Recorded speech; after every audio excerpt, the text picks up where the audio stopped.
Nous allons parler sur la bénédiction et nous allons commencer sur le livre de Jean, chapitre 15.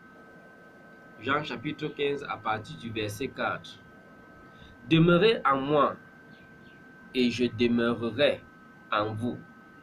Comme le sarment ne peut de lui-même porter du fruit s'il ne demeure attaché au cep, ainsi vous ne le pouvez non plus si vous ne demeurez en moi. Je suis le cep, vous êtes les sarments. Celui qui demeure en moi et en qui je demeure porte beaucoup de fruits, car sans moi vous ne pouvez rien. Si quelqu'un ne demeure pas en moi, est jeté dehors comme le sarment et il sèche. Puis on ramasse les sarments, on les jette au feu et ils brûlent. Si vous demeurez en moi et que moi, ma parole demeure en vous, demandez ce que vous voudrez et cela vous sera accordé. Actes des Apôtres, chapitre 3,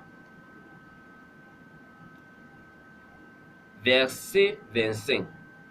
Vous êtes les fils de la prophétie, ou les fils des prophètes, et de l'alliance que Dieu a traité avec nos pères, en disant à Abraham, toutes les familles de la terre seront bénies en ta postérité, et non pas à tes postérités, mais en ta postérité. C'est pour vous, premièrement, que Dieu, ayant suscité son serviteur, l'a envoyé pour vous bénir en détournant chacun de vous de ses iniquités.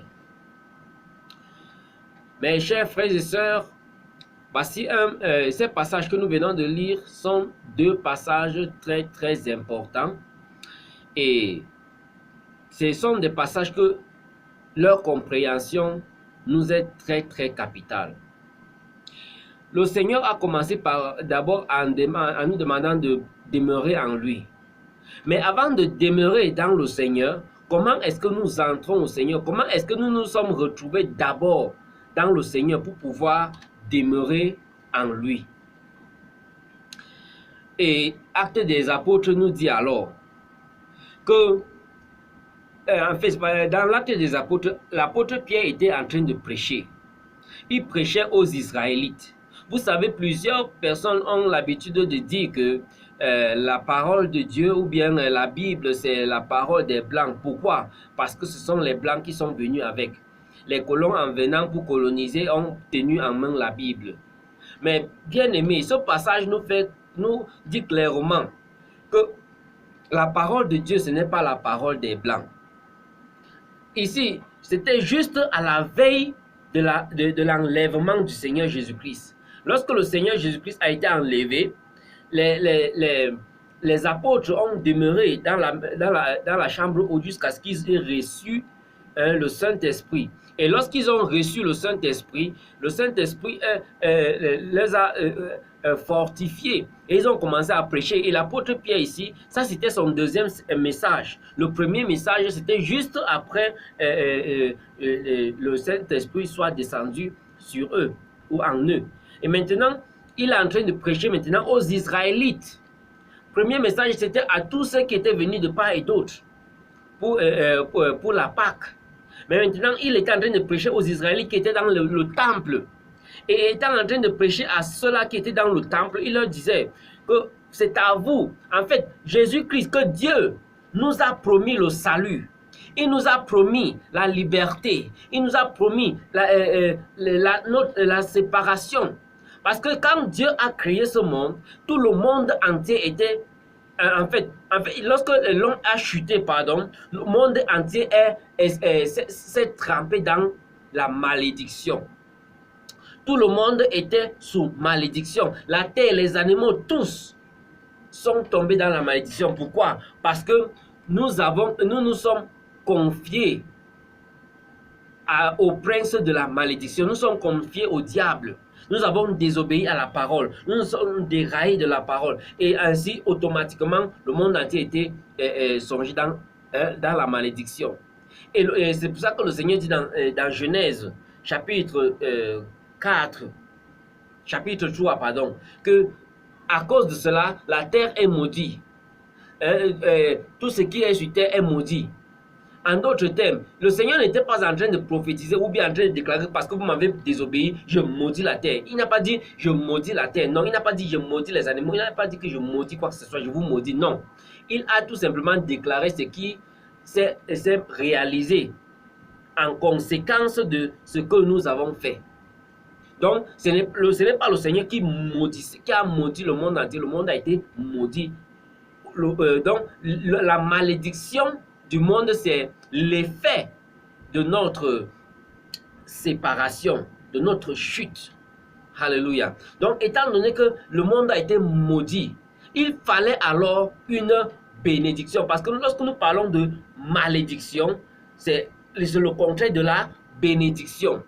Donc, si le monde est maudit, il faut automatiquement quelque chose, une bénédiction pour que nous soyons sauvés de cette malédiction. Le monde est une malédiction. Nous sommes noyés dans la malédiction. Donc, nous avons besoin d'un échappatoire. Et ici, maintenant, l'apôtre Pierre est en train de prêcher aux Israélites.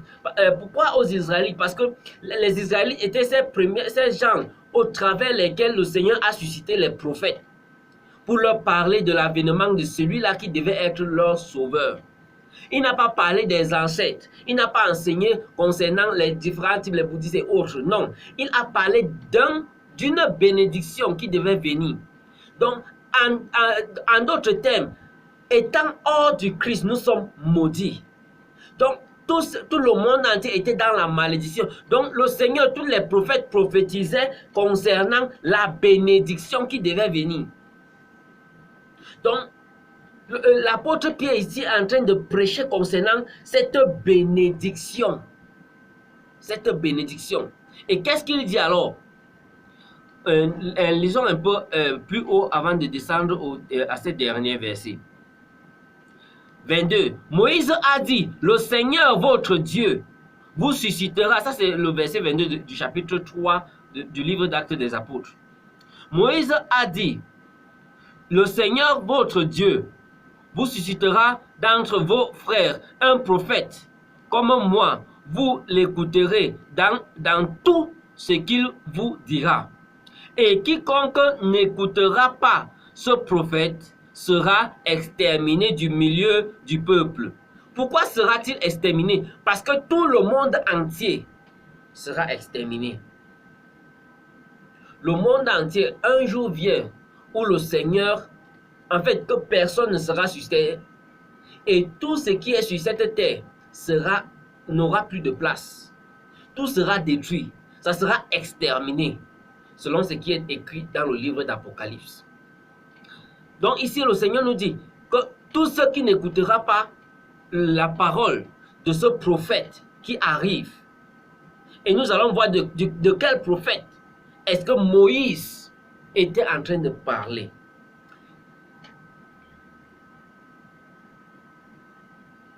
Et quiconque, verset 23, quiconque n'écoutera pas ce prophète sera exterminé du milieu du peuple. Verset 24, tous les prophètes qui ont successivement parlé depuis Samuel ont aussi annoncé ces jours-là. Vous êtes les fils des prophètes. Vous n'êtes pas les fils de Dieu, mais vous êtes les fils des prophètes et de l'alliance que Dieu a traitée avec nos pères en disant à Abraham, toutes les familles de la terre seront bénies en ta postérité. Le Seigneur disait à Abraham que toute la famille, écoutez bien, que toute la famille, soulignez bien cette phrase-là, toute la famille de la terre sera bénie en ta postérité. Donc c'est dans la postérité d'Abraham, non pas dans les postérités. Donc de ses descendants, il y a sa postérité. Et cette postérité-là est bien définie dans ce passage que nous allons lire, que nous sommes en train de lire. Il nous dit très bien, c'est en ta postérité, en ta descendance, quelqu'un qui vient de ta généalogie. C'est de cette personne que vous serez bénis. Donc, toute personne en dehors de cette postérité-là est sous la malédiction. Toute personne qui est hors de cette postérité, nous allons connaître si cette postérité-là c'est Mohamed, ou c'est Ikanka, ou c'est Bouddha, ou bien c'est Confucius, ou bien c'est quels qu'en soient les noms des prophètes, ou c'est Kakou Philippe, ou bien autre. Nous allons découvrir ici dans la Bible. Elle nous dit bien, vous êtes les fils des prophètes et de l'alliance que Dieu a traité avec nos pères, en disant à Abraham, toutes les familles de la terre, soit les familles arabes, israélites, africaines, européennes, asiatiques, quelle qu'en soit la famille, toutes les familles seront bénies en ta postérité. Toutes les familles de la terre, pas les Européens, pas les Américains, pas les Israélites seulement, non, mais toute la famille. En d'autres termes, même les Israélites qui rejetteront ce Jésus-Christ, qui ne seront pas unis avec cette semence-là, cette postérité-là, ne seront pas bénis, ils seront maudits. Alors, verset 26, c'est à vous, premièrement, écoutez bien, vous qui dites la Bible, l'évangile du Christ, c'est l'évangile des Blancs, que Jésus-Christ est le Dieu des Blancs, écoutez bien ce que la parole de Dieu dit. Elle nous dit, c'est à vous premièrement, c'est à qui? Aux Israélites. Parce que c'est en Israël que Jésus-Christ est ressuscité. C'est en Israël que les premiers apôtres étaient. Et c'est en Israël que le premier fruit de la résurrection s'est manifesté. Il dit, c'est à vous premièrement que Dieu, ayant suscité son serviteur, l'a envoyé pour vous bénir. Il a suscité son serviteur. Qui? Qui est ce serviteur? C'est à vous premièrement que Dieu, ayant suscité son serviteur, l'a envoyé pour vous bénir en détournant chacun de vous de ses iniquités. Son serviteur, Jésus-Christ. Alléluia. Donc c'est en vous. La version King James, la version anglaise, nous le dit clairement. Qui est ce serviteur? Parce que vous savez, plusieurs de nos livres ont été souillés. Partons dans la fondation, les premiers livres, avant les traductions que nous avons en ces jours-là, ces jours-ci, où les mots sont réduits, les diaboliques sont entrés dans le système de la Bible, ils sont en train de diminuer les mots afin de pouvoir insérer les erreurs. Dans la version Louis II, dans la version King James, la Bible nous dit clairement que c'est en vous que Jésus-Christ, que Dieu a suscité premièrement son serviteur Jésus-Christ. Son serviteur Jésus-Christ. Et qu'il a envoyé de vous bénir. Donc vous êtes les premières personnes à recevoir la bénédiction. Les Israélites sont les premières personnes chez qui le Seigneur, la bénédiction s'est présentée. Et s'étant présenté à Israël, il s'est déversé partout dans le monde. Donc, commençant par où? Par Israël. C'est Jésus-Christ qui parle, il dit, prêchez cet évangile à partir d'Israël, de votre cité, dans votre pays, dans votre continent et partout dans le monde entier. Donc, les Israël, le fait que la parole de Dieu parte de l'Israël pour nous trouver, ne fait pas de cette parole la parole des Blancs. Ou bien le fait que ça passe par l'Europe ou par la France ou les autres pour arriver ici. Ça ne veut pas dire que c'est la parole des Blancs, c'est tout simplement parce que il fallait les êtres humains pour faire naviguer cette parole de là où le serviteur a déposé ses pieds, de ceux-là à qui il a donné les prémices du Saint-Esprit pour nous atteindre. Donc, en d'autres termes, notre bénédiction, c'est en Jésus-Christ. Et le diable le sait très bien. C'est la raison pour laquelle vous voyez toutes ces choses que nous parlons, nous disons souvent, nous matérialisons les bénédictions.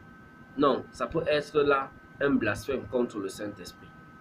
Parce qu'il n'y a pas de bénédiction hors de Christ. Vous allez me dire, dans l'Ancien Testament, n'est-ce pas, le Seigneur a dit qu'il va bénir et bénir avec la maison et tout. Oui, c'est dans l'Ancien Testament.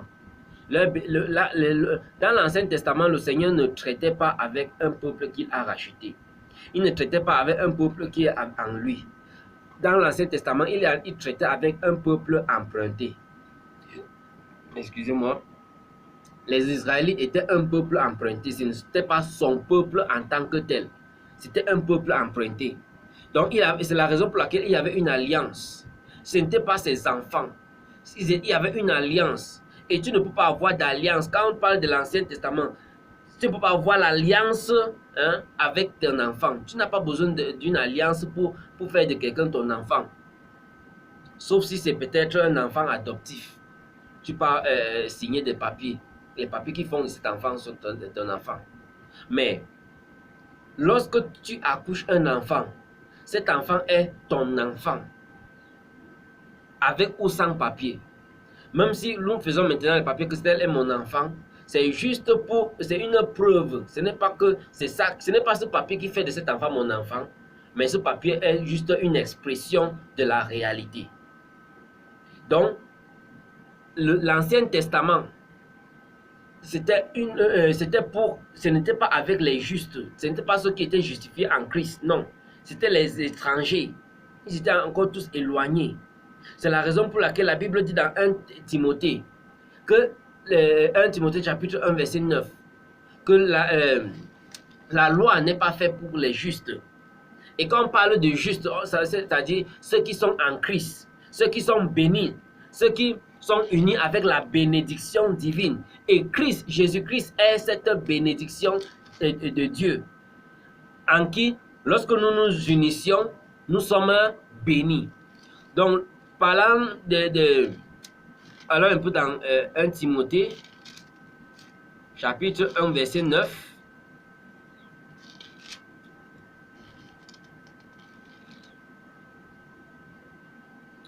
Sachant bien que la loi n'est pas faite pour le juste, mais pour les méchants et les rebelles, les impies et les pécheurs.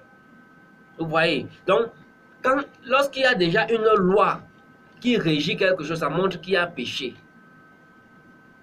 Et la loi n'est pas pour les justes. La loi vient seulement pour imposer, bien qu'il y ait la nature pécheresse à l'intérieur de l'homme, la loi ne veut pas que cette nature se manifeste. Donc, s'il n'y avait pas cette nature pécheresse à l'intérieur de l'homme, l'homme n'aura pas besoin de la loi. Mais parce que l'homme a cette nature pécheresse et que la société n'a pas besoin de cette nature va, lorsqu'elle se manifeste, va rendre la vie inagréable. Donc, qu'est-ce que la loi vient alors faire? La loi vient comme un épée pour pointer à l'homme que tu tentes de manifester cette nature dégueulasse que tu as.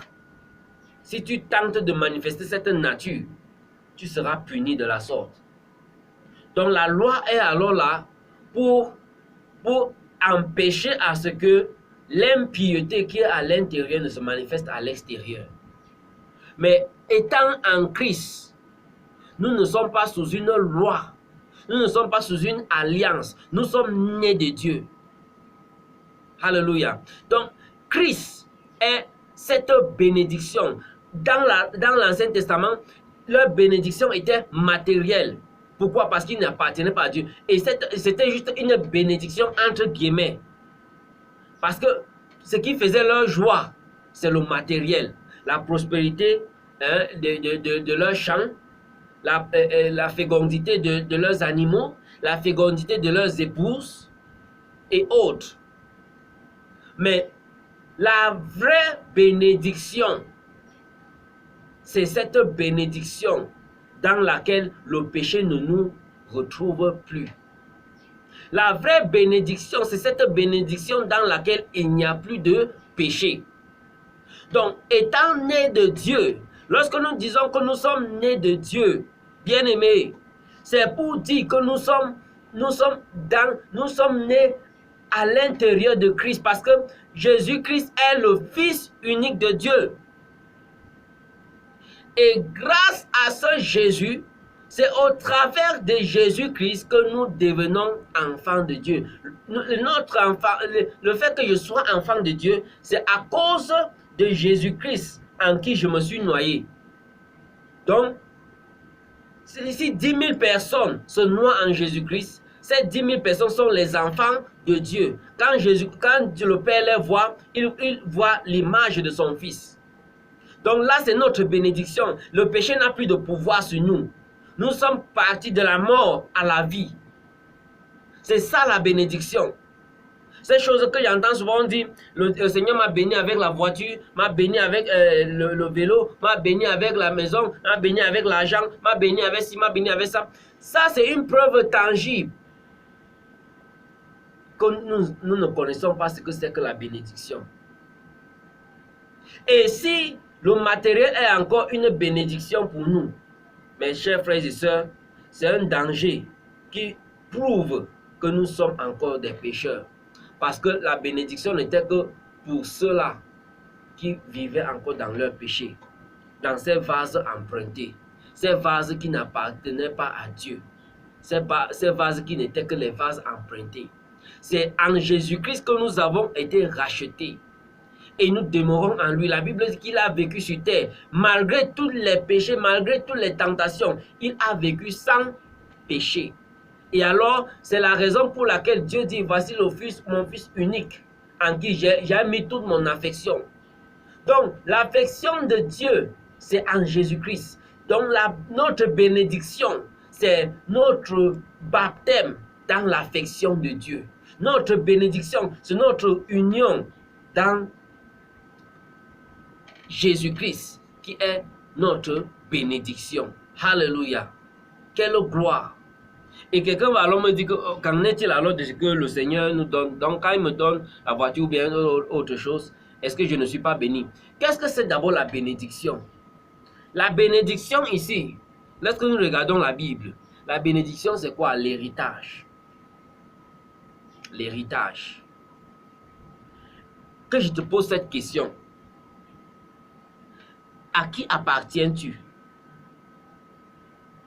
Est-ce que tu appartiens à tes parents? Est-ce que tu t'appartiens à toi-même? Ou bien tu appartiens à Dieu? À qui appartiens-tu? Je vais te poser cette question très simple. À qui appartiens-tu? C'est la personne à qui tu appartiens qui va déterminer la question suivante. Oui, si tu appartiens à Dieu, c'est que tout ce que Dieu te donne, c'est ta bénédiction. Si tu t'appartiens à toi-même, tout ce que le Seigneur te donne, il met à ta disposition, c'est ton héritage. C'est ça ta bénédiction. Mais si tu appartiens à Dieu, tout ce qu'il te donne n'est pas une bénédiction pour toi. Si tu lui appartiens, ça veut dire que tout ce que tu dois faire, ça doit être pour sa gloire et pour sa gloire seule. Ce n'est pas pour ton ventre. ce n'est pas pour tes intérêts, c'est pour lui et pour lui seul. Et alors, lorsqu'il te donne quelque chose de matériel, de physique, ce n'est pas une bénédiction. Lorsqu'il te donne ces choses, c'est juste un besoin. Ces choses qu'il te donne, ce sont les besoins que tu as pour pouvoir accomplir ce dont il veut de toi, parce que tu ne t'appartiens pas. Si tu as été racheté de Dieu, c'est que tu ne t'appartiens pas. Donc, ces choses, quelqu'un me posera la question, mais à quoi sert-il? Est-ce que ça, ce n'est pas un jeu de mots? Non. Vous savez, si ce mot perd sa place, la perte de la place de ce mot, en fait, a causé tellement de dégâts dans le royaume du Seigneur. Le diable a utilisé la perte de la place de ce petit mot, bénédiction, pour pouvoir s'accaparer de plusieurs bien-aimés. Donc, mon cher frère, ma chère soeur, ça, c'est la vérité qui t'a franchi. Voici la vérité qui te libère. Tant qu'un matériel est pour toi une bénédiction, ce matériel est devenu une idole. Parce qu'elle a pris la place de Jésus-Christ, qui est supposé être ta bénédiction. Je le répète.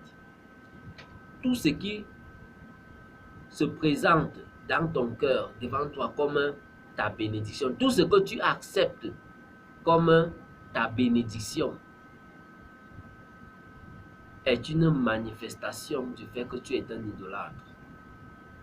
Parce que le Seigneur est ta bénédiction. Tu n'as pas plusieurs bénédictions. Tu n'as pas deux bénédictions. Tu as une seule bénédiction. Il y a deux mondes qui existent sur cette terre. Il y a le monde physique. Il y a le monde où le diable est en train de régner. Et il y a le monde où c'est Jésus-Christ, en Jésus-Christ. Le monde hors de Jésus-Christ, c'est la malédiction. Le monde en Jésus-Christ, c'est la bénédiction.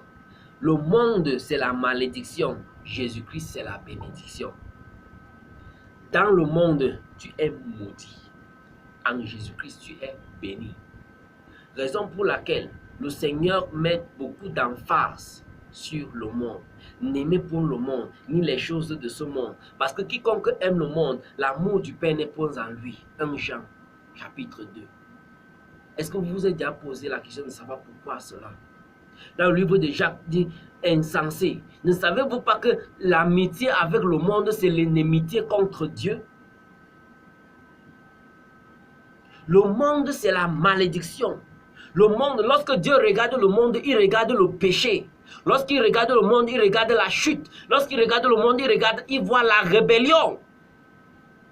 Jésus-Christ est la sainteté. Elle est notre bénédiction. Donc, il est notre échappatoire.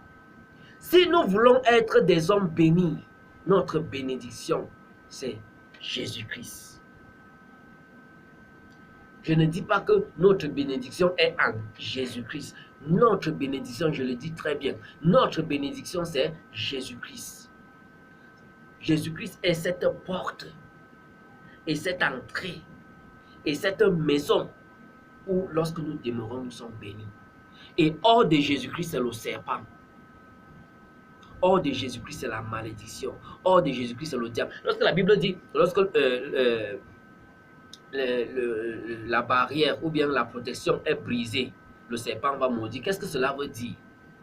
Le Seigneur est en train de nous dire que lorsque nous mettons le pied hors de Jésus-Christ, le monde s'empare. En dehors de Jésus-Christ, il n'y a pas de bénédiction. Vous qui passez le temps à pleurer, Seigneur, bénis-moi avec un enfant. Vous êtes en autre terme en train de dire, Seigneur, je ne veux pas de toi comme bénédiction. Je veux un enfant pour ma part de bénédiction. Imagine, Abraham qui était le père de la foi. le Seigneur lui dit, je suis ton héritage. Dans l'Ancien Testament, il y a des choses qui étaient très fortes. Il dit, je suis ton héritage.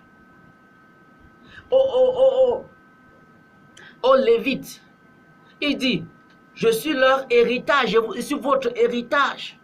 Et nous savons que l'Ancien Testament est l'image du Nouveau Testament, de la réalité. L'Ancien Testament, c'est l'ombre. La Bible dit que l'Ancien Testament, c'est l'ombre de la réalité. Et que Christ est la forme de la loi. Donc, le Seigneur, c'est lui notre héritage. C'est lui notre bénédiction. La bénédiction, c'est l'héritage. Quand on te donne quelque chose, tu dis que oh, on m'a béni avec telle ou telle chose. Tu es en train de dire, voici mon héritage. Et le Seigneur dit, si ton héritage, c'est sur cette terre, tu es au-delà de tous, le plus misérable. Le plus misérable. Oh mes chers frères et sœurs, que le Seigneur puisse nous ouvrir l'entendement, afin que nous puissions comprendre ce mystère, que tu n'es pas béni matériellement, que tu n'as pas deux bénédictions, mais tu as une seule bénédiction, et cette bénédiction, c'est en Jésus-Christ. Ta bénédiction, c'est en Jésus-Christ. Ta bénédiction, c'est Jésus-Christ. Il nous a envoyés, premièrement, pour nous bénir. En nous faisant quoi? En nous détournant de notre iniquité. Le péché, c'est la malédiction. Le péché est du monde. Le caractère de ce monde, c'est le péché. La sainteté, c'est la nature de la bénédiction.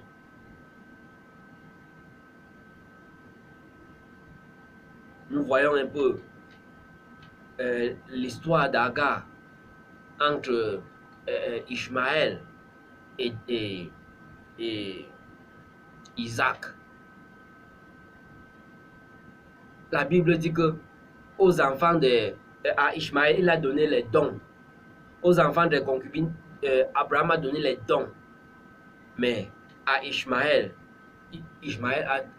Isaac, pardon, Isaac a tout hérité. Pourquoi? Parce qu'il est en lui est notre plénitude. Donc vous voyez, plusieurs d'entre nous seront en train de manifester les dons. Nous pouvons manifester les dons du Saint-Esprit, manifester les dons de Dieu, mais cependant, nous ne sommes pas unis avec Jésus-Christ. Raison pour laquelle notre bénédiction, c'est le matériel. Et nous pouvons nous vanter du matériel, nous vanter de ce que nous avons, nous vanter de l'héritage que nous avons. En ce faisant, nous nous proclamons les idolâtres. Nous sommes en train de nous proclamer quoi? Les idolâtres. Mon frère, ma soeur, échappe-toi de l'idolâtrie. Sauve-toi de l'idolâtrie. Que le Seigneur vous bénisse.